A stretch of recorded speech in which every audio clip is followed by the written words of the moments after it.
What does it take to put away the AirPods for 30 days? What does it take to tune out of the digital streaming space and to tune into the physical, analog world around us? For some of us, this challenge takes nothing. For others, it takes a lot. For reasons explained in another video, I recently challenged myself to 30 days of no passive listening. This means no headphones, no radios, no background television or YouTube videos. I'll be avoiding music, podcasts, and even audiobooks to the best of my ability.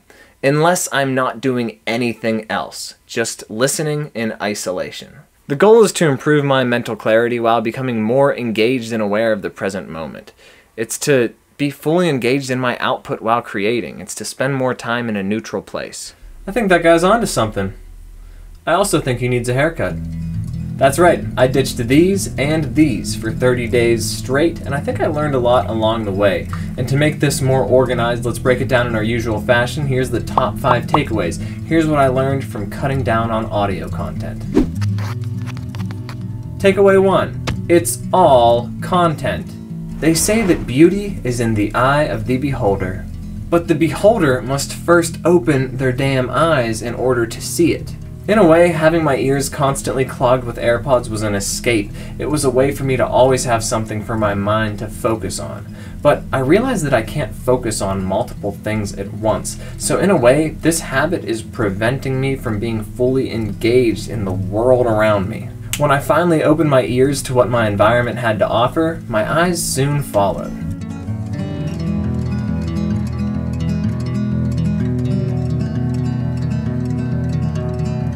Maybe I hadn't opened my eyes and ears to everything the city I live in has to offer. I didn't know a damn thing about these trails until the past couple of days. I've been hiking them, ears and eyes wide open, and it's been great. You know, it's like when you give the environment a chance to rise to the surface, it's pretty interesting. Things look cooler. A lot of buildings have more character than I realized. A lot of places make different noises than I realized. I'm starting to think that it's a damn crime to have headphones in when you're hanging with your dog. They got a lot to say. Just gotta listen. When I'm stuck in a passive listening rut, when I'm streaming audio all day, I find myself being only half engaged with my actions, and similarly only half engaged with whatever audio content I'm passively listening to. What? It's a lose-lose situation, but it's a situation that I just couldn't stop perpetuating until now. It's like I was wading in really cold water, afraid to fully submerge my body, but I knew that if I did, it would feel better, not worse. To just be here now. I used to trick myself into thinking that half commitment was enough. I think that sometimes it can be uncomfortable to be fully committed, fully submerged in the here and now. But this month, I made it my mission to overcome that angst. No matter how boring my day looked, no matter how interesting my podcast feed appeared, I just wanted to be fully submerged. I wanted to be here now. Oh, that's good, that's good. It's funny, like for the past 10 years, had I been out on these walks, I'd be trying to take in some content, but there's a lot of content all around you, all the time. Takeaway 2, mindful movement. Between my morning yoga, my daily walks, and my home workouts, I learned a lot about this meat vehicle I call my body this month. It's like my body finally had a chance to really speak to me. Without the constant distractions in the background, a whole new mind-muscle connection was able to rise to the surface. I didn't expect this, but I'm actually really enjoying working out without music. I focus more on the muscles at hand, feel way more present, generally get a better mind-muscle connection when I'm working out. I think, moving forward, I might rarely ever work out with music again, unless I need it to really psych me up or something. That being said, we got 10 seconds left. So we're all guilty of forgetting to breathe while working out. Sometimes you're in the middle of the rep and you realize I haven't breathed in 10 seconds. Without the headphones there, the only noise in the room is my breath, and it's almost impossible for me to forget to breathe anymore. This is a very nice break from headphones. And since gyms were still closed this month, I decided to spice up my home workout routine by purchasing a groundbreaking new state-of-the-art piece of at-home gym equipment. Drum roll, please. PVC pipe. I mean, a mobility stick. Yay! This $5 PVC pipe investment blew my mind this month. Major shout out to the dudes over at Mind Pump Media for the idea. Mobility stick movements are all about developing tension and improving mind-muscle connection. Paired with the no music challenge, this tool provided an insight into how my body feels and performs that I didn't even know I was missing out on. Can you tell that I'm going for that PVC pipe endorsement? Completely unexpected side effect of the no headphones for 30 days challenge is that now that I got nothing to focus on, I'm always focused on keeping that head up, those shoulders back. I feel like this month I've developed better posture than I've ever had. Takeaway 3, mental clarity. So if you haven't guessed by now, I'm pretty into that high performance mental clarity space.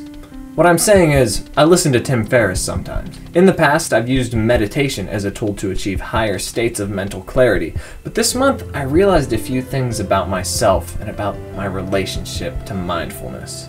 What up, fam? Welcome to the gated community that I grew up in with all the other hobbits. You know, I'm realizing through this challenge that I used to use meditation sessions, kind of like cardio sessions, for someone that would live a sedentary lifestyle and then, you know, maybe have a 30-minute cardio session to counterbalance it. I was having a scattered lifestyle, then 10 minutes of mindfulness to counterbalance that. Whereas a better approach might be to be mindful throughout the entire day. You know, and then you don't potentially need that 10-minute session. If you get your 10,000 steps in every day, you might still want to do cardio, but it's different.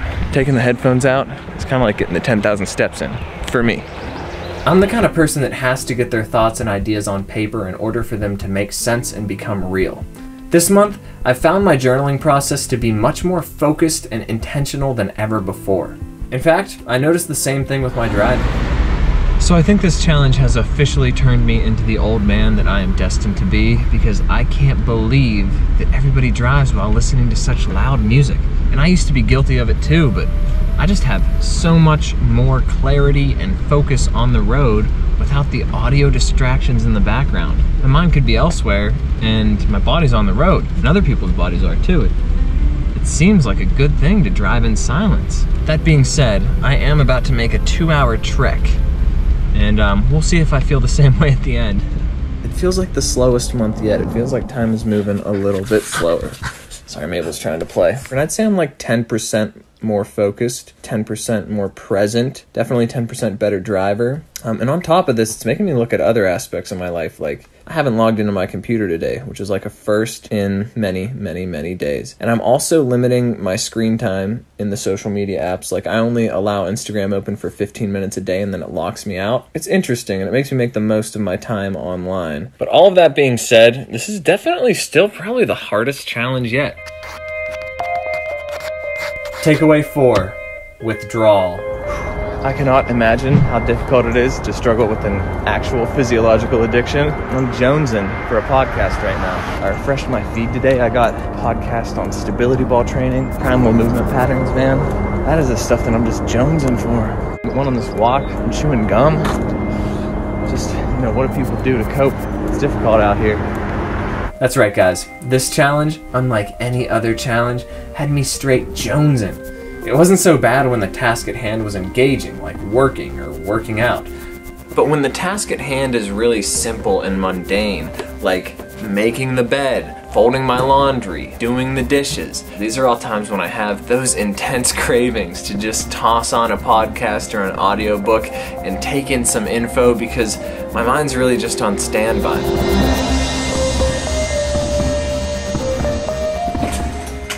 I got a confession to make. I just went for a walk, just had an autopilot. I was walking out the door, I grabbed these AirPods, tossed them in my pocket, and walked for 2 miles. That was 2 miles straight of having an internal dilemma, wanting to toss those babies on and stream me a podcast. I felt like Frodo taking that ring to Mordor. You know, at any moment, you could slip it on, but it would also destroy you. It would destroy the challenge at hand. And you know what? Frodo did put the ring on a few times, and I didn't put these in, so the fellowship probably could have used me. But regardless, this is my 5th 30-day challenge this year, and I do so much better with adding discomfort to my life than I do with removing comfort.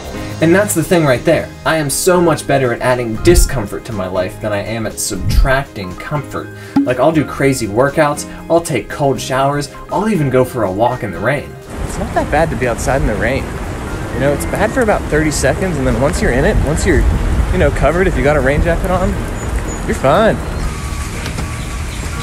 But when you try to take these things away, I crack. Which brings me to takeaway 5.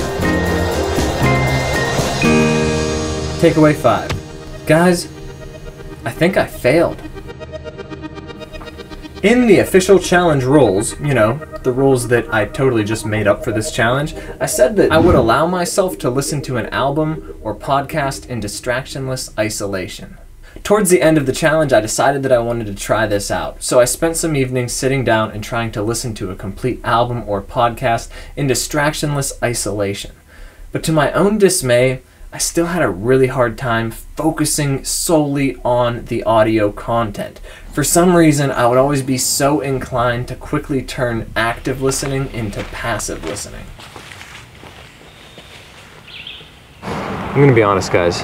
Every time I sit down and try to listen to a podcast, I find myself starting to do other things. Every time I sit down and try to listen to an album, I just get up and start doing something. It's really hard for me to dedicate my full self to listening. I've made a lot of progress this month, but this month was full of micro cheats, which really says something. Cutting out the background noise, for me, hardest challenge yet.